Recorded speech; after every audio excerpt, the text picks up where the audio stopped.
Let's take you now to Luthuli House, where the ANC is currently briefing the media in as far as the national and provincial government candidate list. Let's listen in. 2022, the ANC made it clear that our priority is to defend and advance the gains of freedom and promote unity through renewal. Organizational renewal is a crucial process in the realization of a national democratic society. The ANC launched its manifesto to the people of South Africa, outlining the 6 priorities that have come to be known with the Maihlome phase and the Maihlome rally that we held some 2 weeks ago.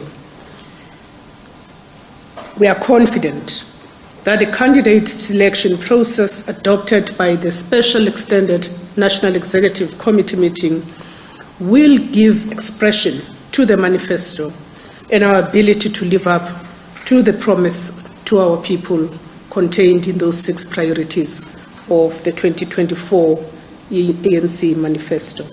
On the 2nd of August 2023, informed by the adopted candidate selection guidelines, the ANC announced the commencement of the candidate selection process, which entailed the nomination and selection of candidates who would serve as public representatives at national and provincial levels under the ANC's banner. This process has been managed by the Electoral Committee, led by our stalwart, Comrade Kgalema Motlanthe, and as other esteemed comrades who have steered the process with absolute integrity and independence. The electoral process was designed to be open, transparent, inclusive, and participatory, reflecting not only the views of the branches of the African National Congress, but also of the alliance partners and the broader democratic movement and progressive sectors in our country. The NEC painstakingly sought to create a harmonious balance between democratic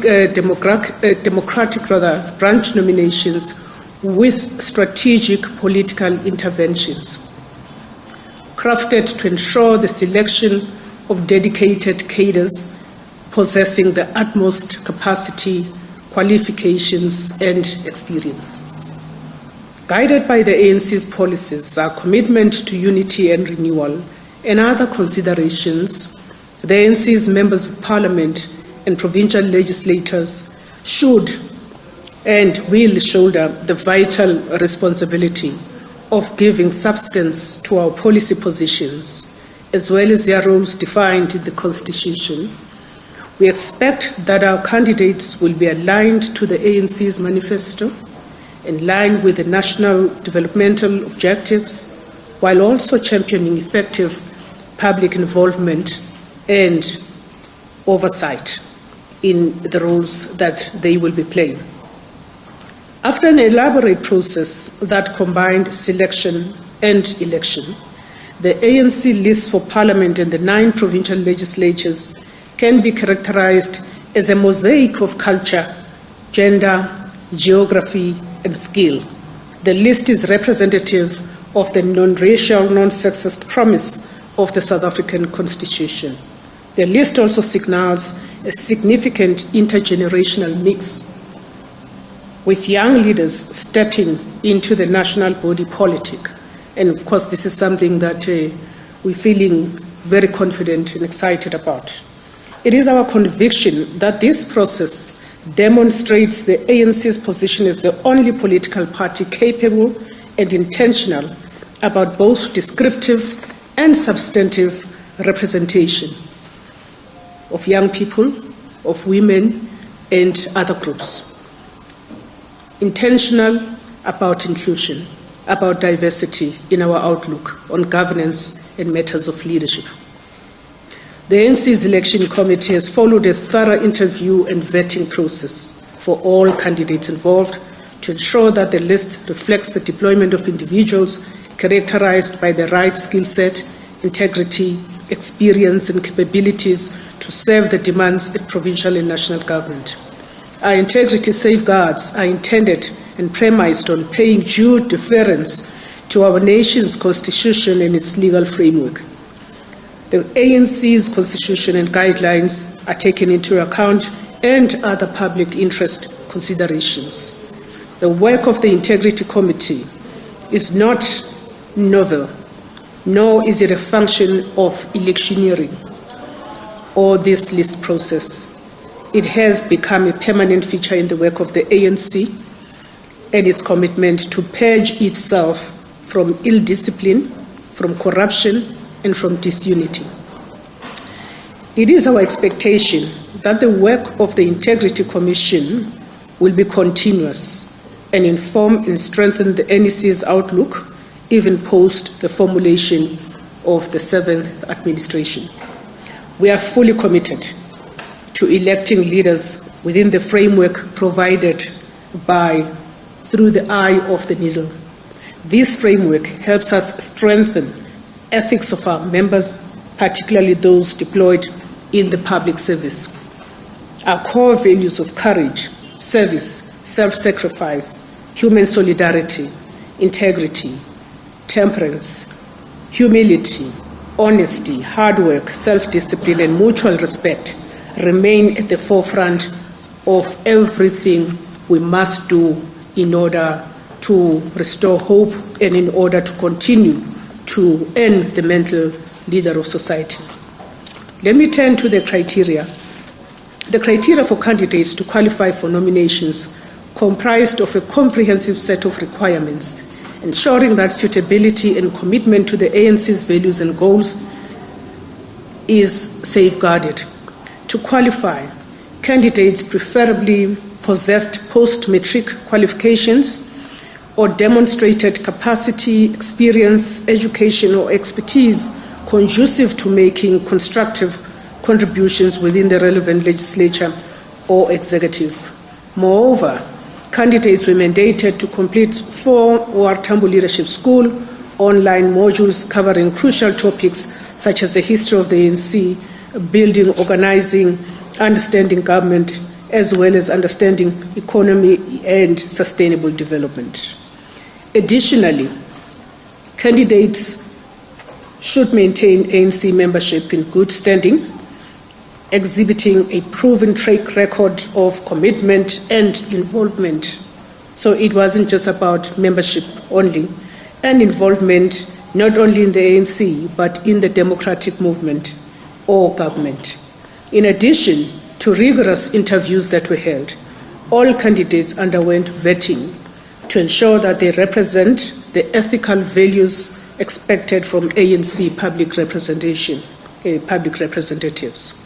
All candidates agreed to subject themselves to lifestyle audits, and all candidates should not have been charged in a court of law, have no adverse findings against them from the ANC disciplinary process, nor by the ANC Integrity Commission.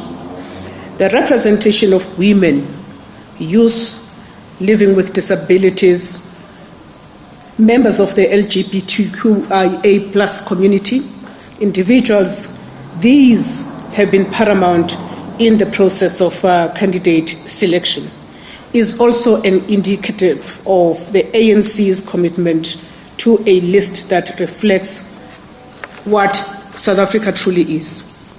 The Electoral Committee received 2,457 candidates nominated for National Parliament. 31 comrades declined nomination.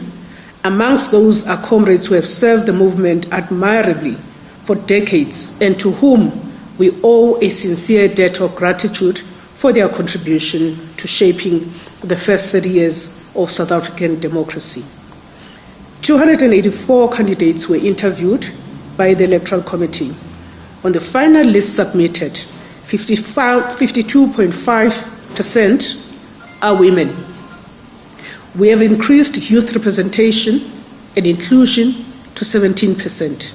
The list has ensured the deliberate inclusion of a diversity of sectors, including persons with disability, traditional leaders, alliance partners, and, as I indicated earlier, other groups that address the challenge of intersectionality in our society. The ANC is pleased to announce a successful conclusion of its public representative candidate selection process, which enables us to make a timely and compliant submission as required by the IEC. The ANC's list will be released to the public in due course. We echo the words of President Ramaphosa when he launched our 2024 elections manifesto at Moses Mabhida Stadium in eThekwini 2 weeks ago.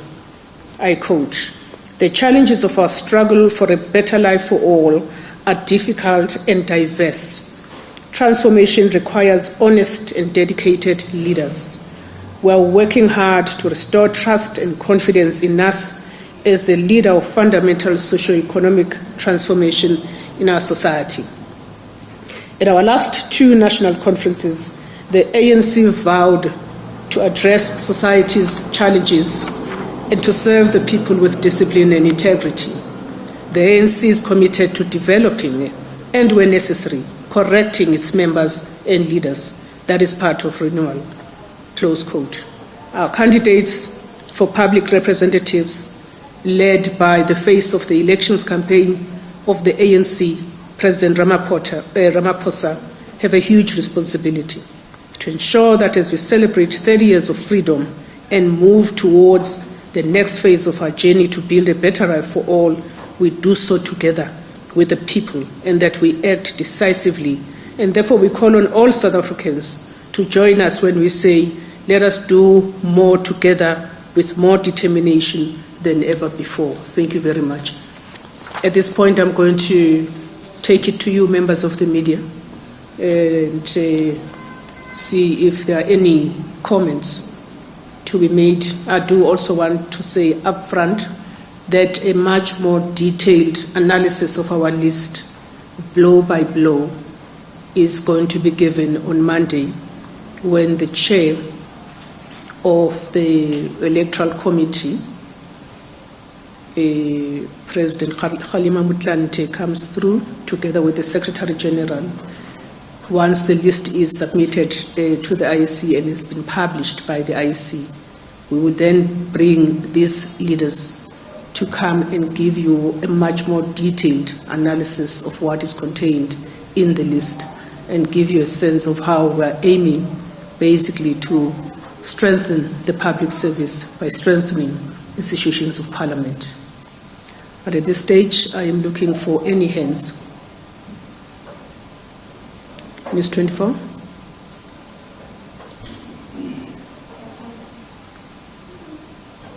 Is it working? I think it's working now. Thank you so much for that update. Just a clarification question. Does the list, can you expect the list to host or to have any names of people who are favored in the zoning commission?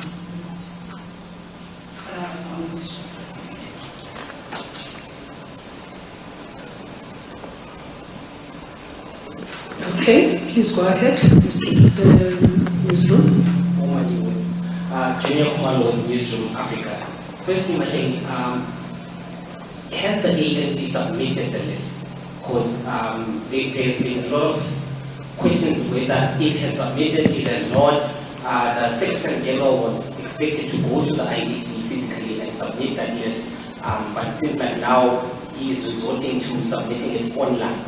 Secondly, in 2019, the ANC was one of the last parties to also submit its list.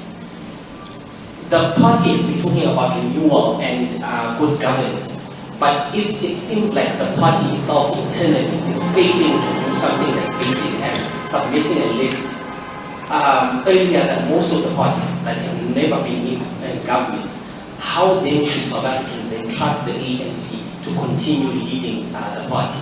In terms of the lifestyle audits, are they also going to be made available to the general public? And has everyone in the ANC, including the top 7 of the ANC, been subjected to the lifestyle audits? Thank you. May I just tackle those two questions, starting with yours, the last question, Junior.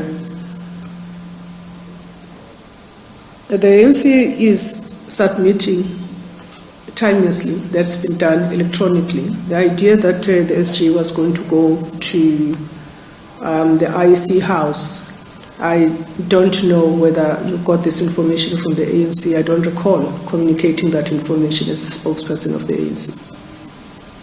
The IEC now has a digitized environment, so you have two options. You either go physically or you go digitally.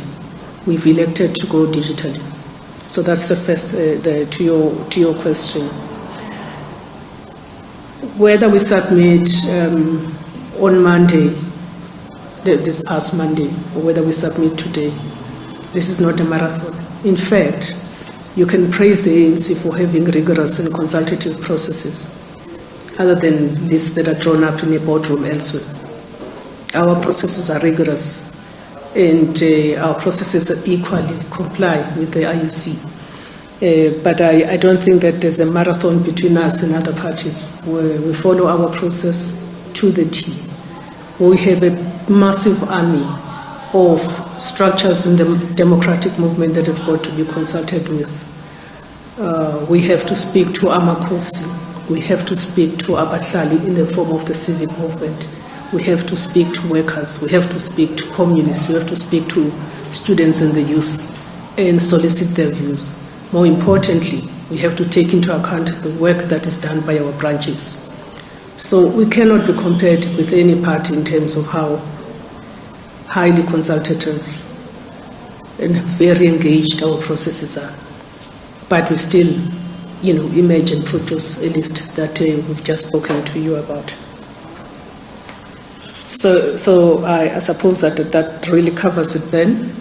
Turning to News 24, Siamtanda, names of those fingered in the Zondo Commission. So there's the State Capture Commission that fingers people. Then the processes of the ANC kick in. And what are those processes? Processes of the ANC in the form of the Integrity Commission. So anyone that was fingered was subjected to those processes, the Integrity Commission. There are cases where some of those that were found by the Integrity Commission to have a case to answer. Doesn't mean that just because you were fingered in the Zondo Commission, you automatically didn't need to pass the muster in terms of the internal processes of the ANC. But where the Integrity Commission comes to a conclusion, you say you have a case to answer, then you get called into the Integrity Commission. In fact, comrades were asked to voluntarily do so. Where the Integrity Commission finds that there's something untoward about your conduct, they will then make representations. The NEC took a decision that anyone that was implicated in the Zondo Commission must subject themselves to the Integrity Commission. Those that did not do so, the NEC took a decision that they must be taken to a disciplinary process. So those are the processes of the ANC that will give you a sense of how the state capture report was given the necessary significance and was prioritized. Quite apart from sometimes of a public narrative that suggests that the state capture recommendations in respect of some of our members that were implicated has been treated with a very lackluster response. So in terms of names of those fingered, if the Integrity Commission and the NTC cleared those comrades, you will find them in our list. They would have gone through a vetting process which is run by a hugely independent electoral committee. They would have been vetted in terms of a number of elements in terms of the vetting. But a whole of that detail, you will be having the list by then, by Monday. You probably will be able to ventilate specific individuals when the SG and President Motlanthe appears here. I'm just giving you really a sneak peek into what we're focusing on. I want to turn to the right. I'll start there. Thank you very much. My name is Mawani from the Sunday World.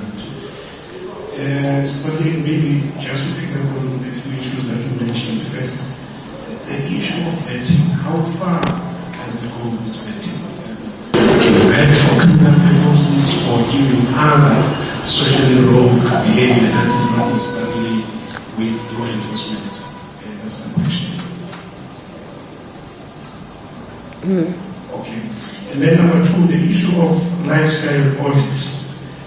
Do you do them to the extent that you can stand here and confidently say that all those that have made it to the final list are living within their means according to their own sources? All right, let's come out of that briefing. Of course, that was the ANC national spokesperson, Mahlengi Bengi Mutsiri, confirming there that the party has concluded its national and provincial government list. She says the list will be submitted to the Independent Electoral Commission, the IEC, before it's then shared with the public. Asked why the list took so long, Bengu Mutsiri says the party had to go through a rigorous process, including the vetting of those that were nominated. She says, of course, they needed to ensure that those that were on the list agreed to subject themselves to the Integrity Commission, are also aligned to the key policies of the party, values and goals, as well as in the minimum having a matric certificate.